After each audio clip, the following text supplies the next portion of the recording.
கொள்கை நிலைப்பாட்டை தப்பாக பண்ணாங்க. பாக்கியராஜா இருக்கட்டும், டி ராஜேந்தர் இருக்கட்டும், எல்லாருமே இருக்கட்டும். இவங்க வந்து ஏழை எளிய மக்கள்கிட்ட வந்து கீழே வந்து சினிமாவில் பெரிய குவாலிட்டி கேட்டால் சினிமா குடும்பத்தில் இருக்கிறவங்கள சினிமா நான் சொல்கிறது இப்போ ஏழை எளிய மக்கள் இறந்து போகிறாங்க. இப்போ உசைனி இறந்து போயிட்டாரு, போகவே இல்லை, டெத்து கூட போகவே இல்லை.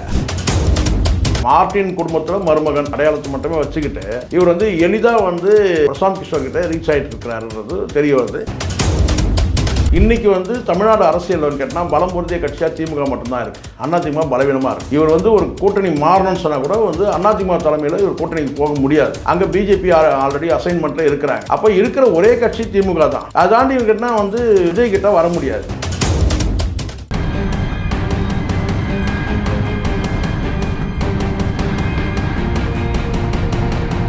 வணக்கம் சார். சார் வணக்கம். தமிழக அரசியலை மாற்றி அமைக்கணும், நிறைய சிஸ்டம் சரியில்லைன்னு இறங்கினவர் தான் ஆதவர்ஜுனா. உங்களுக்கு நல்லாவே தெரியும், ஏற்கனவே திமுகவில் பயணிச்சுட்டு அதுக்கப்புறம் பிசிகாவில் ஒரு பொறுப்பு வாங்கிட்டு மறுபடியும் பிசிகாவிலேருந்து வெளியேறி இன்றைக்கி தாவேகாவில் ஒரு தலைமை வகிக்கிற இடத்துல இன்றைக்கி இருக்கார் ஆதவர்ஜுனா.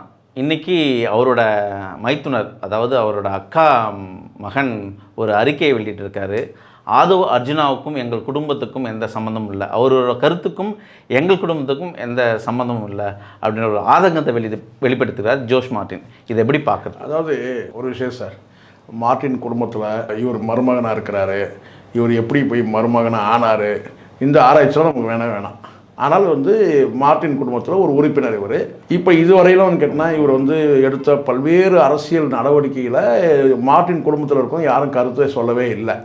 ஆனால் சமீப காலமாக கேட்டால் அவருடைய மனைவி ஒரு 2 வார்த்தை பேசுகிறதும், இப்போ வந்து வலிமையாக வந்து அவருடைய மைத்துனர் வந்து எங்கள் அப்பாவுடைய சொத்தை வந்து இவர் வந்து சார்லஸ் பேசுகிறாரு, எங்கள் அப்பாவுடைய சொத்தை வந்து அனுபவிச்சுக்கிட்டு எங்களுக்கு தேவையில்லாமல் வந்து சிக்கல்களை கொடுக்குறாரு அப்படின்ற மாதிரி பேச ஆரம்பிச்சிருக்காரு. சார்லஸ் யாருன்னு முதல் பார்க்கணும். சார்லஸ் வந்து யாருன்னு கேட்டால் அவர் வந்து ஒரு அரசியல் கட்சி சார்ந்தவர். எந்த அரசியல் கட்சினா பிஜேபி அரசியல் கட்சி. ஆனால் பிஜேபியில் இருந்தாலும் கேட்டால் அவருடைய அரசியல் எங்கே இருக்குன்னு கேட்டால் பாண்டிச்சேரியில் இருக்க அரசியல். முழுக்க பாண்டிச்சேரியோட முதலமைச்சருக்கான பதவிக்காக அவர் சில இப்போ எப்படி ஆதவர்ஜுனா வந்து இங்கே எப்படி ஒரு அரசியல் கட்சியில் வந்து ஒரு முன்னெடுப்பு எடுக்கிறாரோ அது மாதிரி பிஜேபியில் சேர்ந்து ஒரு பாண்டிச்சேரியில் வந்து அடுத்த முதலமைச்சர் ஆகிறதுக்கான அந்த வேலையை செஞ்சுட்டு இருக்கிறாரு. இவர் இங்கே ஒரு எம்பி ஆகணும், அதுக்கான முன்னெடுப்பு செஞ்சுட்டு இருக்கிறார். இவ்வளோதான் வித்தியாசம்.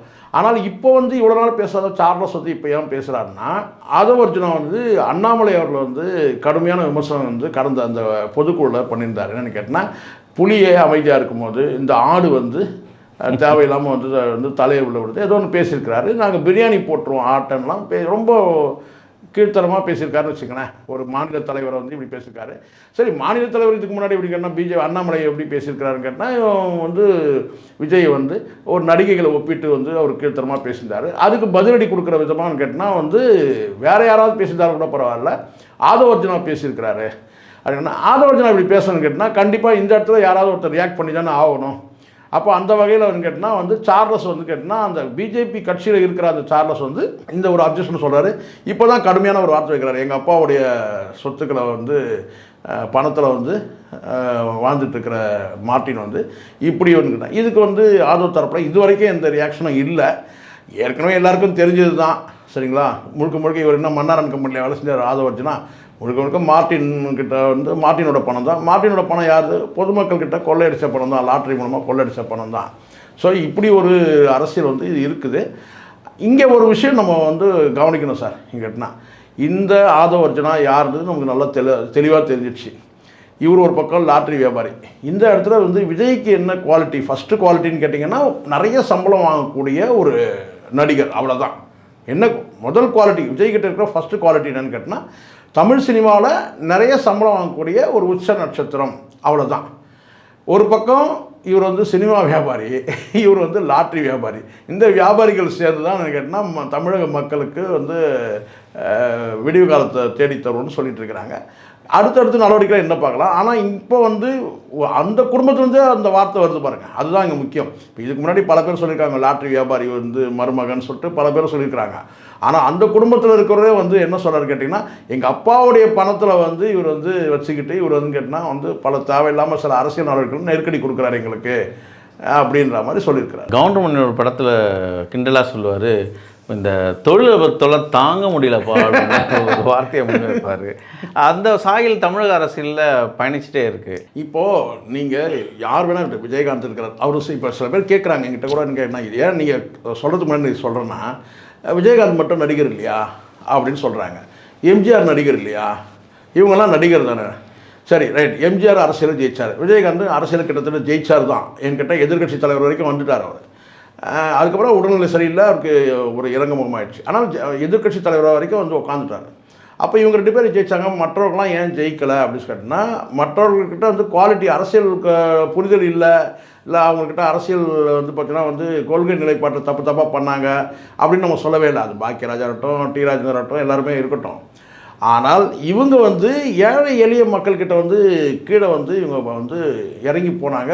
வந்து தினசரி வந்து அவங்களுக்கு உணவு, இந்த ஏழை மக்களுடைய நம்பிக்கைப்பட்ட தலைவராக இருந்தாங்க. மற்றவர்கள் வந்து அந்த அளவுக்கு போகலை. அது யார் வேணால் இருக்கட்டும், அது பாக்கியராஜா இருக்கட்டும், அரசியல் கட்சியிலேருந்து அத்தனை நடிகர்களும் நீங்கள் சிவாஜிலேருந்து நீங்கள் எடுத்துக்கணும்.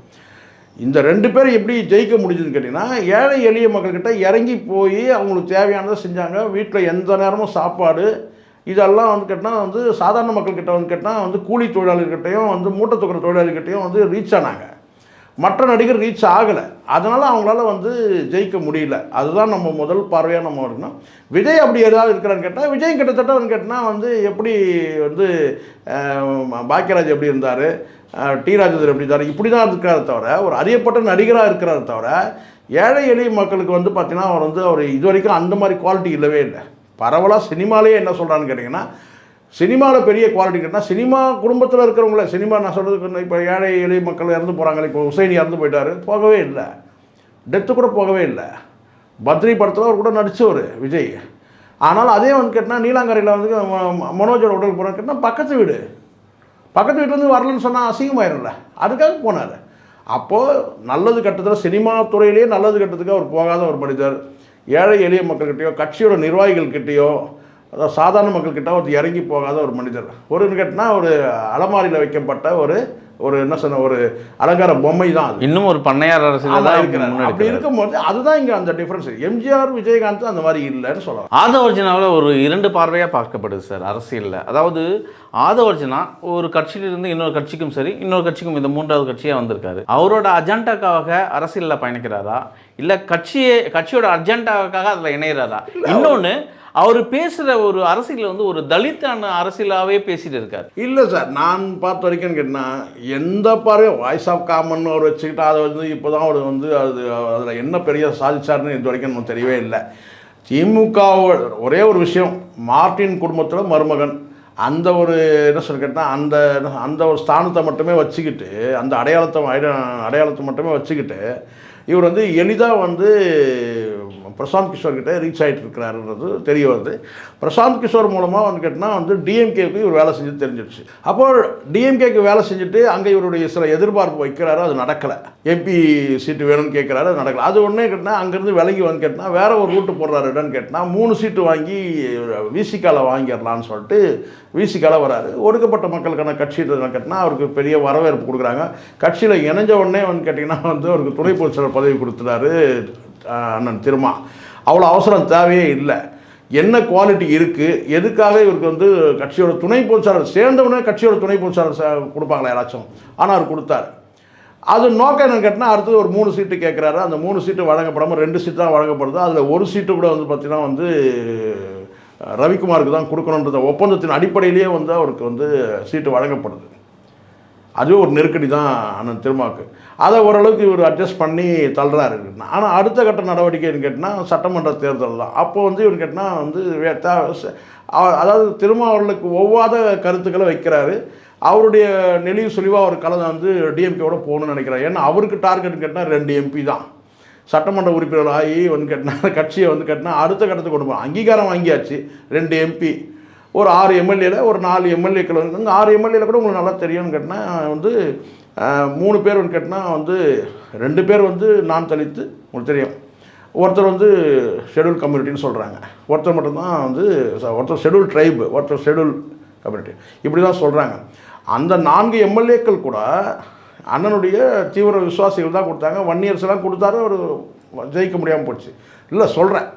அப்போது இந்த இடத்துல வந்து கேட்டிங்கன்னா இவருடைய அரசியல் அடுத்த கட்ட அரசியல்னு கேட்டிங்கன்னா வந்து இவர் பதவி வாங்க முடியலன்றது அந்த ஏக்கம் இருக்குது ஆதவ அர்ஜுனாக்கு. அதனால தான் வந்து கேட்டிங்கன்னா துணை முதலமைச்சர்லாம் சொல்லி இவர் கழகத்தை ஏற்படுத்துகிறாருன்னு வச்சுக்கிறேன். அவருக்கு அண்ணனுக்கு தெரியும், அண்ணன் திருமாவுக்கு தெரியும் நம்மளுடைய பலம் எவ்வளோ, நம்ம எப்படி இருக்கிறோம். இந்த திமுக அதிமுக வந்து கூட்டணியில் இருந்தபோது எப்படி இருந்தோம், திமுக கூட்டணியில் எப்படி இருந்தோம், அங்கே விட இங்கே முக்கியத்துவம் கூடுதலாக இருக்குது. அங்கே நினச்சா ஜெயலலிதாவை சந்திக்க முடியாது, இங்கே நினச்சா வந்து கலைஞரை போய் சந்திக்க முடியும், முதலமைச்சர் சந்திக்க முடியும். இதுவே ஒரு பெரிய விஷயமாக தான் பார்க்கணும். இப்போ சமீபத்தில் கொடுத்த பேட்டி கூட பாருங்களேன், என்னை கேட்டு தான் எல்லாம் முடிவு எடுக்கிறாங்கன்ற மாதிரிலாம் சொன்னால் அதுவே அதிகாரத்தில் இருக்கிறதுக்கு பொருளாகுதுன்றலாம் பேசுகிறாரு இப்போ சமீபத்தில். என்னென்னா ஆதவ அர்ஜுனாக்கு அவர் வந்து கேட்டால் அவருடைய எண்ணங்களை வந்து செயல்படுத்த முடியல. அங்கே வந்து எப்படியாவது வந்து கேட்டால் டிஎம்கேவுக்கு எதிராக செயல்படணும், உதயநிதிக்கு எதிராக செயல்படணுன்றது தான் அவருடைய நோக்கம். யாருக்கு அது எல்லாருக்கும் தெரியும். அப்போ அது நடக்கலைன்னும் போது கேட்டிங்கன்னா வந்து திரும்ப வந்து அங்கே வந்து கூட்டணி வந்து பிரிக்க முடியாதுன்ற ஒரு கட்டத்துக்கு வந்து கேட்டிங்கன்னா அப்போ தான் வந்து இவர் என்ன செய்கிறாருன்னா தமிழக வெற்றி கழகத்துக்கு தவறாரு. 6 மாத காலம் தான் இவரை வந்து இடைநீக்கம் செய்கிறாங்க. ஆனால் இவர் நிரந்தரமாக வெளியே வந்துடுறாரு. வந்துட்டு தமிழக வெற்றி கழகத்தில் போயிட்டு கேட்டால் வந்து என் தலைவர் வந்து விஜய்ன்ற மாதிரி பேசுகிறாரு. இப்போ அந்த அடுத்த கட்டமாக அங்கே இருந்துக்கிட்டே கேட்டால் இவருக்கு தேவையில்லாமல் கேட்டால் இப்போ கிட்டத்தட்ட ஒரு கீழமைப்படுத்துகிற மாதிரி தான் பேச்சுக்கள் இருக்குது. அதில் உண்மை இருக்கலாம், உண்மை இல்லாமல் இருக்கலாம். ஆனால் இவங்க ஒரு கட்சியில் இருக்கிறவங்க வந்து கேட்டால் இன்னொரு கட்சியை வந்து கபலீகரம் பண்ணுறாங்க, மதிமுக மாதிரி வந்து விசிகாவை பண்ணுறாங்க அப்படிலாம் பேசும்போது அதுக்கு வந்து இவர் ரியாக்ட் பண்ணுறதும் வந்து பார்த்தீங்கன்னா பலவீனமாக இருக்குது. இன்னும் கொஞ்சம் அதாவது கேட்டால் இவங்க ஒரு வகையாக இது எப்படி சொன்னால் நேரடியாக பலவீனப்படுத்த முடியாமல் மறைமுகமாக பலவீனப்படுத்துகிறாங்க. அந்த கட்சிக்கு என்ன அறிவுறுத்துறாருன்னு கேட்டால் ஆதவ அர்ஜுனா விசிகாவுக்கு இனிமேல் வந்து விசிகா ஒன்றுமே இல்லை, உங்கள் தலைவர் ரொம்ப பலவீனமாக இருக்கிறாரு, மதிமுக போல விசிகாவும் அழியும், அது திமுகவே செய்யும் அப்படின்றாரு. அதுதான் சொல்கிறேன். ஆனால் அது வந்து யாருக்கு அது அறிவுறுத்தல்னு கேட்டிங்கன்னா விசிகாவில் இருக்கிற தொண்டர்களுக்கு தான் அந்த அறிவுறுத்தல். இந்நேரம் வேறு யாராவது சொல்லியிருந்தாங்கன்னு வச்சுக்கோங்க சார், இந்த வார்த்தையை கடுமையான சாடி இருப்பாங்க. யார் ஆதவ அர்ஜுனாவை நீங்கள் எப்படி எங்கள் தலைவர் அப்படி சொல்லுவீங்க பலவீனமாக தவிர சொல்லிட்டு. ஆனால் யாரும் இது வரைக்கும் விமர்சிக்கவே இல்லை. ஒரு கட்டத்துக்கு மேலே திரும்பவும் வந்து கேட்டால் யூடியூப்பில் போய் யாரும் எதுவும் பேசாதீங்க அப்படின்னே சொல்கிறாரு. இப்போ இதுக்கு யூடியூப்பில் தானே பதில் தர முடியும். பல யூடியூப்பில் இந்த செய்தி வெளியாகுது ஆதவ அர்ஜுனா பேசுனது. அப்போ யூடியூப்பில் தானே பதில் கொடுக்க வேண்டியது இருக்கும். ஏன் இந்த நிலைமைக்கு திரும்ப இன்னும் அப்படியே இருக்குது? இல்லை, பலவீனமான தலைமையாக வந்து தன்னை அடையாளப்படுத்துகிற இடத்துல அவர் இருக்கிறார். அது காரணம்னு கேட்டிங்கன்னா நான் நினைக்கிறேன், நான் எதிர்பார்க்கேன்னா இன்றைக்கி வந்து தமிழ்நாடு அரசியல் கேட்டால் பலம் பொருந்திய கட்சியாக திமுக மட்டும்தான் இருக்குது. அதிமுக பலவீனமாக இருக்குது. இவர் வந்து ஒரு கூட்டணி மாறணும்னு சொன்னால் கூட வந்து அதிமுக தலைமையில் இவர் கூட்டணிக்கு போக முடியாது. அங்கே பிஜேபி ஆல்ரெடி அசைன்மெண்ட்டில் இருக்கிறாங்க. அப்போ இருக்கிற ஒரே கட்சி திமுக தான். அதாண்டி இவர்கிட்ட வந்து விஜய் கிட்ட வர முடியாது. விஜய் வந்து பிஜேபியோட பி டீம்னு நம்புறாரு. என்ன கஷ்டங்கள் கொடுத்தாலும் என்ன நெருக்கடிகள் இருந்தாலும் திமுக விட்டு வெளியே போனால் கேட்டால் அரசியல் பலம் இல்லைன்னு நினைக்கிறார். உங்கள் நேரத்துங்கிறதுக்கு மிக்க நன்றி. நன்றி சார்.